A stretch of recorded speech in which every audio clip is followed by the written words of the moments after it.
Welcome to New World Order.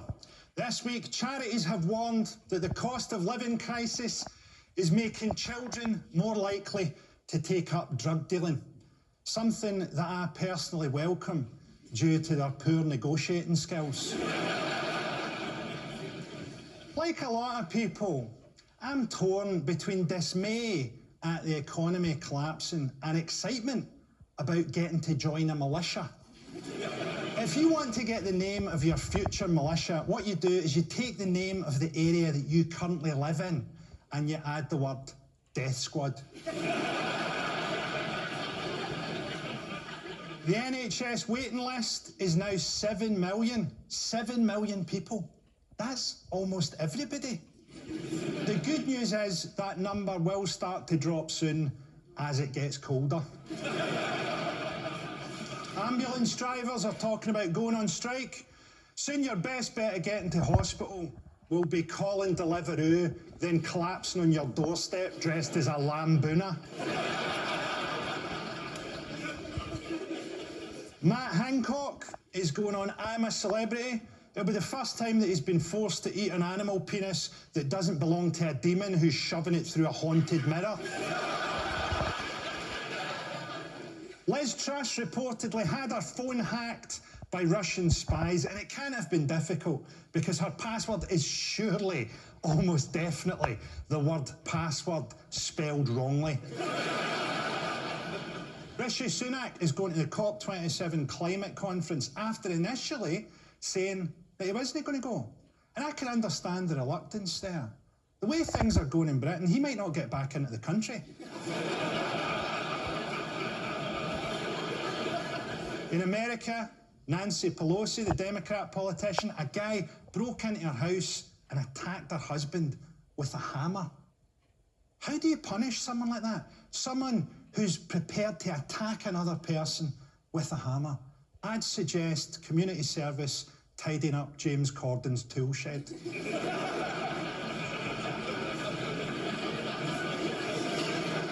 You can have that one if you like, James.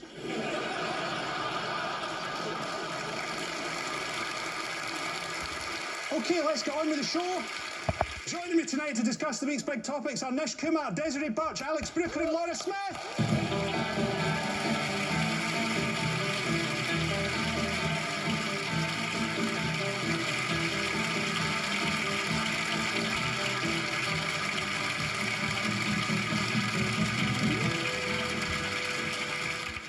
How are we all doing? Wild times? Very crispy around the edges after that monologue. Scorching. How are you doing, Alex? Yeah, really good. Really good. Happy to be here. Oh, good to have you, man. Yeah, not happy to be here. Not like I thought something bad was going to happen, but just generally. Life is kind of collapsing around our ears, isn't it? Yeah. We could be heading into pretty dark times. Permacrisis is the word that's just gone in the dictionary, isn't it? That's what we're living in. Permanently in crisis, that's what we are. I'm also just thinking about what permacrisis means because I don't know if tomorrow's the last day on planet Earth or... Hope so. You're going to fit in just fine here. First up, Britain, more like shitting.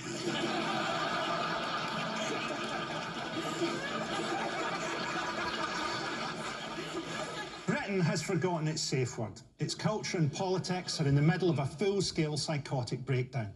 Rishi Sunak will lead the Conservatives into the next election in the same way that Mohammed Atta led a Boeing 747 into the World Trade Center.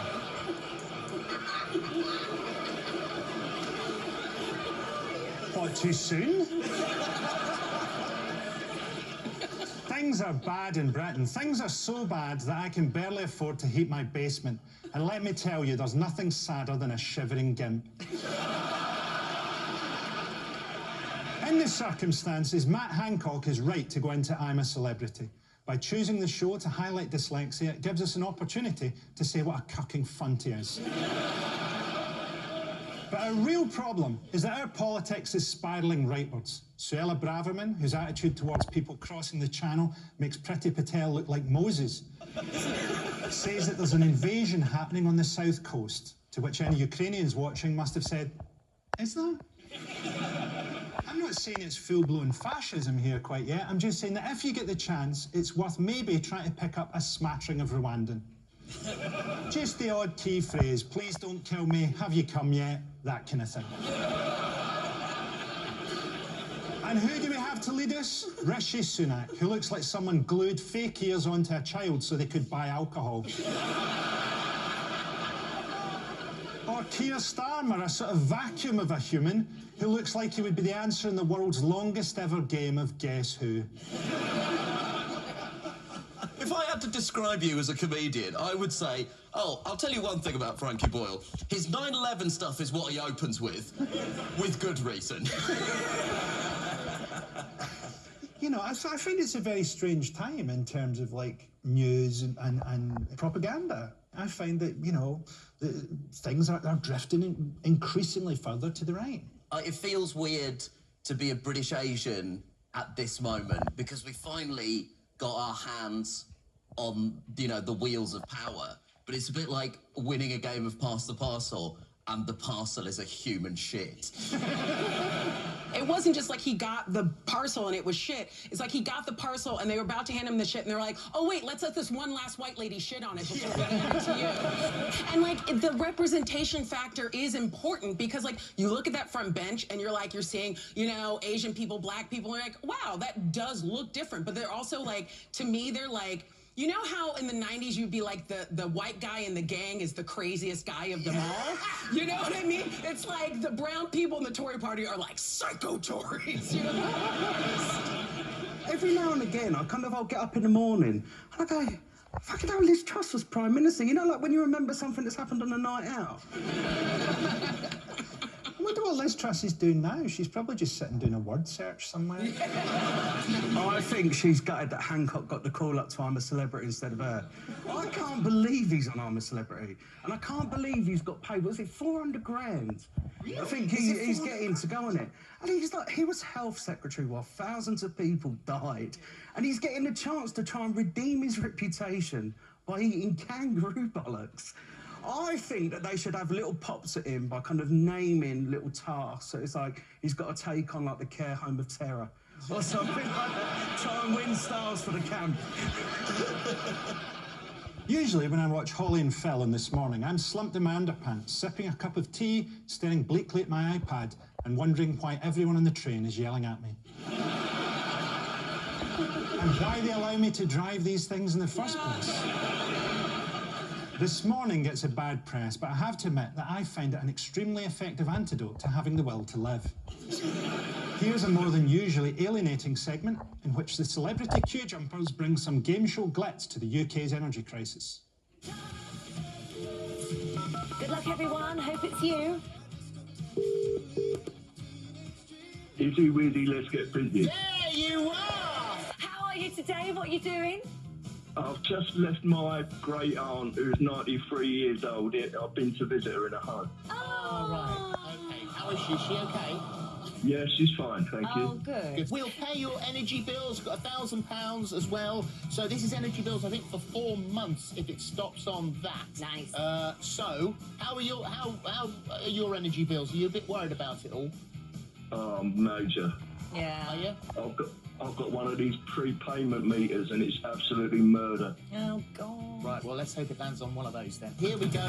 Round and round it goes. Where it stops, nobody knows. It's your energy bill! Oh, my God, thank you. We're paying your energy bill for 4 months. Oh, fantastic. No worries. Oh, what a relief. Oh. Actually, the wheel bit isn't the worst. It's the dancing. It's so bleak. I half expected them to follow it up by getting Gino D'Acampo to rustle up some food and have 2 homeless people fight for it. I mean, the guy was relieved that he got energy bills. He was like, oh, thank God. Like, if he'd gotten the grant, he would have had to spend it on scratch cards so he could afford to pay his energy bills. Like, that's bad. I mean, he sounded in a real state. I Yeah. didn't think you could say Izzy, Wizzy, let's get busy suicidally.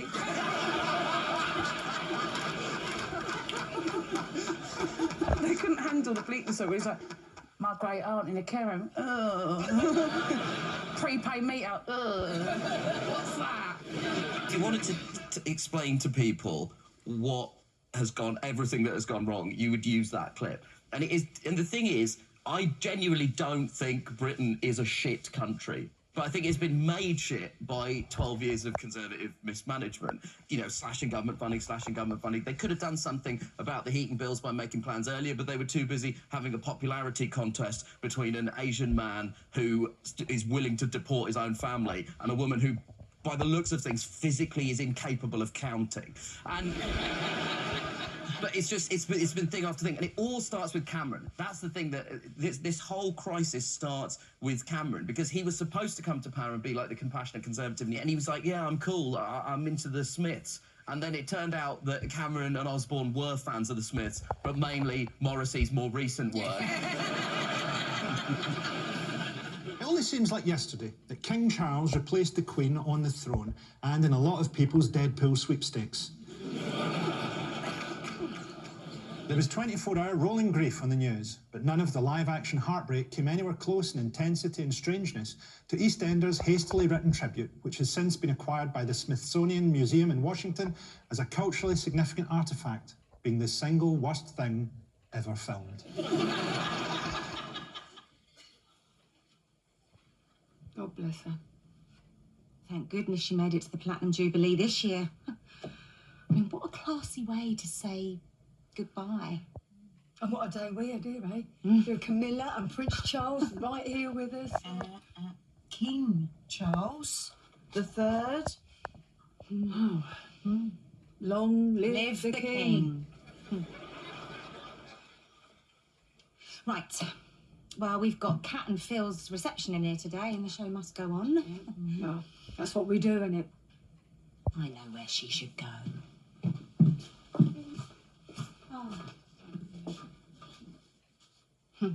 Thank you, Mary. From all of us. Look after her, won't you?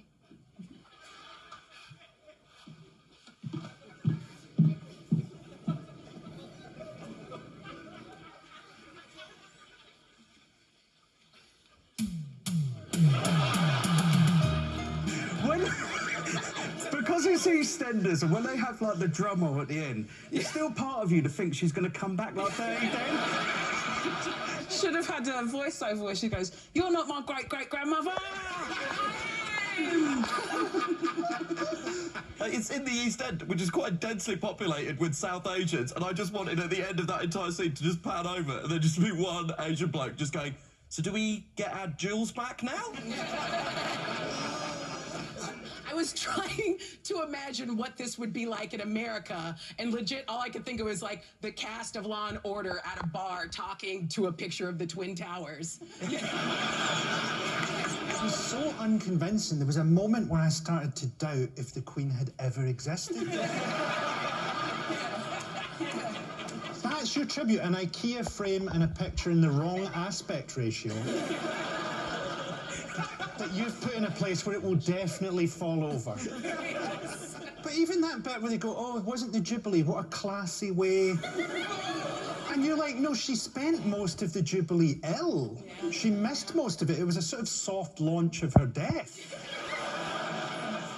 The one thing I found out the Queen died was I had read that they'd stopped PMQs, and I was like, oh, you know, everybody's saying it's because of this. That's the only reason they would have done it that way. But the way I found out she actually died was I got a text message from my mum that just said, "Please don't tweet anything."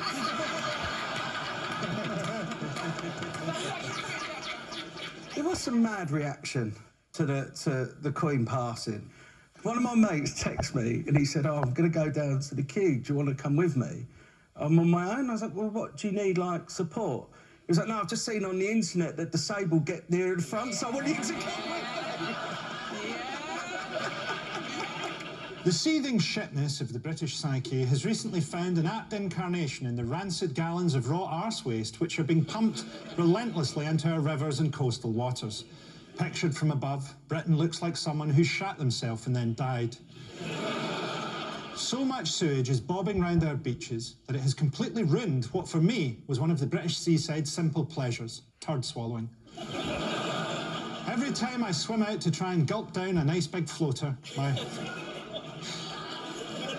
my mouth gets filled up with so many soiled wet wipes and tampons that I can't get a purchase on it. It's a nightmare, as this graphic BBC News report and its outraged interviewees reveals. All too often, these swimmers in Whitstable take an unlucky dip. It is effectively human excrement. Anything from baby wipes, tampons, toilet roll. It's brown stuff in the water and it's very sort of like foamy. If it starts getting foamy, you get out quick. With sewerage pipes unable to cope, raw sewage is sometimes discharged into the sea. Around 50 beaches across England and Wales have been given pollution warnings in August. I just thought, oh my goodness, that is raw sewage there. And my feet are in this, all the boards have been in it. I could see toilet paper, baby wipes, and there was just this kind of layer on the beach. Well, I mean, it's obviously terrible what these water companies are doing, but at the same time, I would stop swimming in that sea. Yes! Yes! The woman who came out was like, if it gets foamy, you know, you gotta get out of there. Why do you know that? I'm sorry, but every single person not from this country comes here and knows immediately not to swim in any of the waters. Like, the beaches are made out of broken cinder block and shards of glass, and literally, the water's so brown you can't see your dirty tampon the minute you've thrown it in there. It's ruined all the joy of taking a piss in the sea now. Yeah, you used to do one and feel really proud of yourself, so it's nothing now. It's like a drop in. Yes! My favourite thing is at the beginning, they said some swimmers will take an unlucky dip. And that now sounds like a new segment on This Morning, where Phil and Holly have two people hovering above tanks, and they go, one of them is filled with money, the other, human shit. But it's terrible. It's terrible that this is like the country's just pumping shit into its rivers, destroying the sea, destroying beaches. But isn't this historically what the country did before? Like, didn't the Thames have to be dragged because it was just full of human excrement? Like, I assume that the island was built on hardened human excrement that just became beachfront property. What? This whole country is one big fatberg that's got out of control. The only thing that annoys me about that report is whenever there's bad weather, they cut straight to a journalist being rained on to illustrate the point. Where was our journalist covered in shit? That's one of my pet hates, is when they have a hurricane or whatever, gales, and they send out a reporter to stand in it because they know that really the only reason we're watching is to see if they get beheaded by a shopping trolley. There you go, Britain. Love it or hate it. You've got to hate it. Next up. Billionaires are just like the rest of us, living on a planet fucked by billionaires. Billionaires are so reclusive that no one knows what they get up to on their paedophile sex islands. I suppose you shouldn't just make jokes about the appearance of the super rich, but what if their appearance is a kind of commentary on their inner selves? Their twisted physical forms a critique of their twisted souls. I assume Elon Musk is so desperate to find alien life because they might make his face seem normal in comparison. Elon Musk looks like Patrick Bateman from American Psycho stopped doing his morning routine. Or as if someone dragged the corpse of Rami Malek from a lake.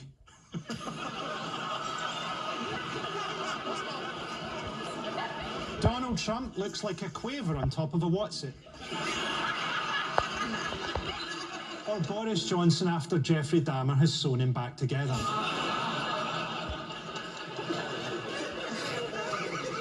It's worrying how many of these fuckers we have now.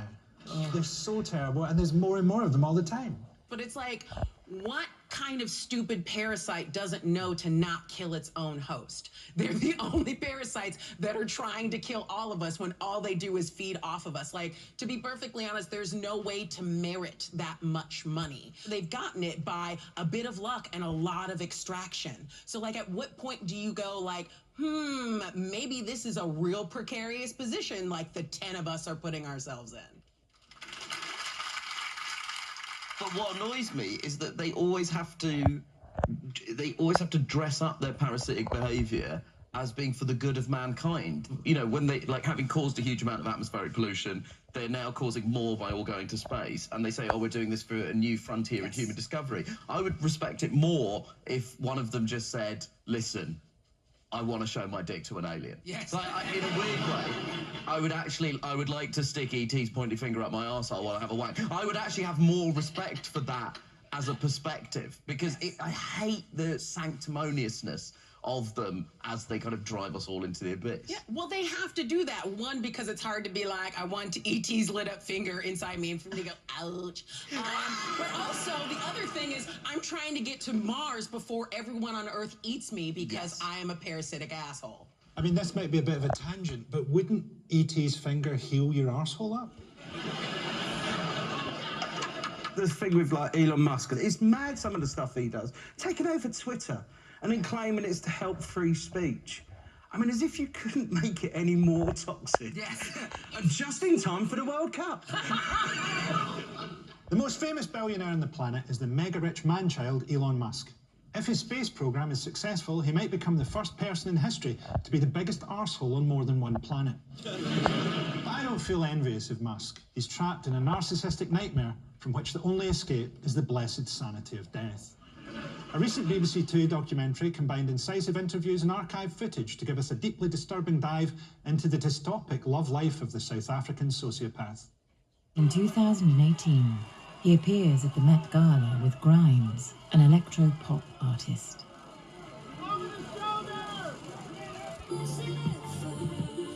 She told me repeatedly that Musk has this theory of her that she's not real, that she's a simulation who was created by him and exists in his cerebral cortex as sort of the perfect companion for him.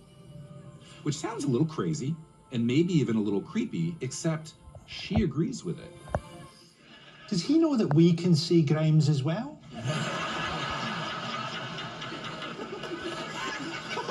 It's really sad that the only way he could become sexually aroused by her is by imagining that she's a robot. Like, it really speaks to, like, a deep problem that he's got. And also, like, friends of mine who are gay or lesbian will often make jokes about my community, the heterosexual man and woman archetype.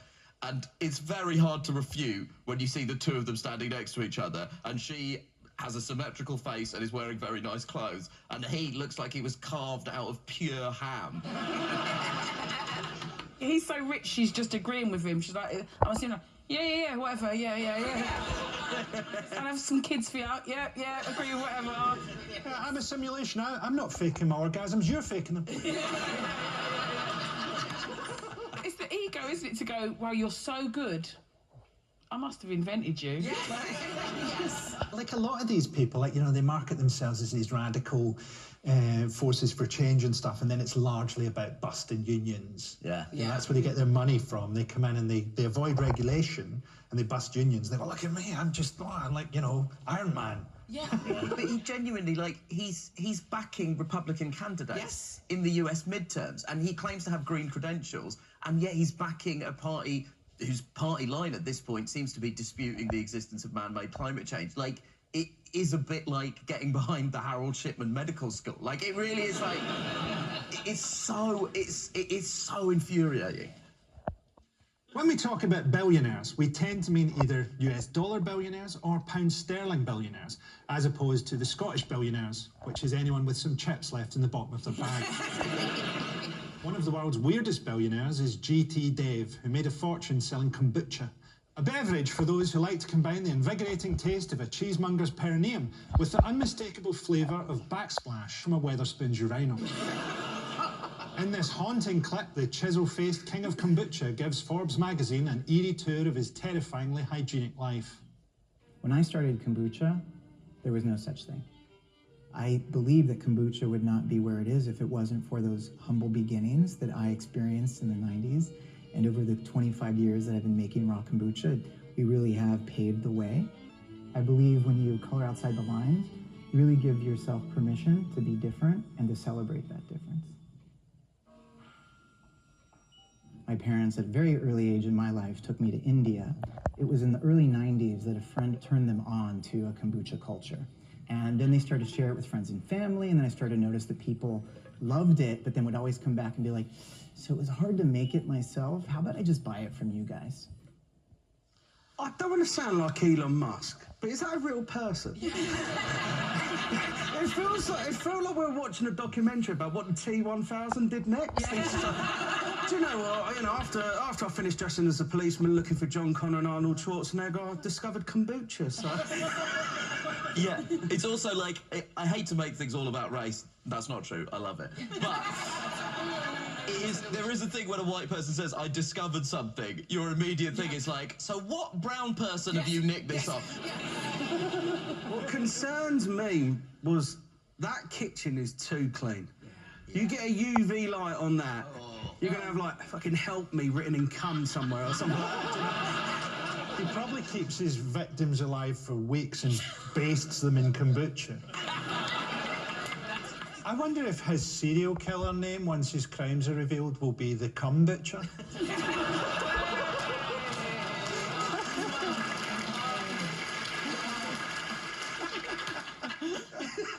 You heard it here first. When the pyramid of wealth and power does collapse, those at the very top have got the furthest to fall. This recent slick piece from Vice gave us an insight into the desperate plans being made by the super-rich to survive the apocalypse. There's going to be, you know, the social unrest that leads to your undoing, which is why these same people are looking at creating bomb shelters, going to Australia or New Zealand. The question we ended up spending the majority of time on was, how do I maintain control of my security force after my money is worthless? So one of those, I was thinking, you know, we could do shock collars. You know, get them to wear shock collars so I could, you know, zap them if they're going to go off and they understand that that's the price of... I mean, shock collars, really? You really think shock collars are going to work? They're going to wait till you're asleep in order to grab the little control button. It's just not going to work. Part of me does want to see Mark Zuckerberg trying to wrestle a shock collar onto Andy McNabb. Look, I'm just gonna say, I can tell you personally, having worked as a dominatrix, putting a shock collar on a Navy SEAL is where the fun starts. That is not gonna do anything to deter them, I promise you. You know, when you're thinking, how do I compensate my personal militia in my gated community when society is broken down? Do you think at any point it occurs to any of them they can just go, or we could just pay income tax? Yeah. It's like if I was sat in my bedroom at Christmas with all the toys, all the chocolates, all the food, as per... No, but I'm there. I know, but I was there. And then all my kids and family are downstairs with nothing, and I'm thinking, they're definitely going to go on a turn in a minute. But still, you know what I mean? Like... Do you not think there'll be a lovely irony when the day comes when Jeff Bezos has a delivery taken to the bunker next door? I would rather walk into the centre of a nuclear blast than spend 10 minutes underground with Bezos in a hot tub with his testicles bobbing about like hairy frog spawn. No, and also, they don't know anything about how the world works because they're planning on doing this in Australia and they think they're going to be able to keep Australians out. I'm a cricket fan. You can't keep Australians out anywhere. They will appear and you will not even know how they managed to put... Like, Jeff Bezos is going to turn around. There's going to be a bloke called Shane there in flip-flops just going, sorry, Jeff, I've left a turd in the hot tub. But the sport we're going to have in post-apocalyptic society of finding where these bunkers are and just winkling these people out. Yeah. Just, you know, stuffing the ventilation grates and watching them fucking pour out.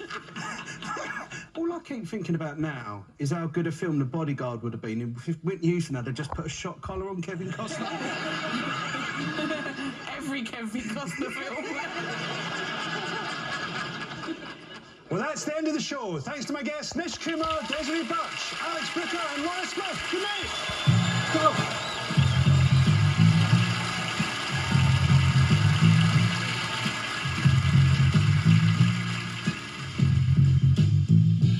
Wind at my face, hand at my heels. At the end, I'm winning this race. Only thinking I chill with children. Don't ever try to stagnate the magnet. When it's money on the line, never make the bag wait. I just add weight to the bag.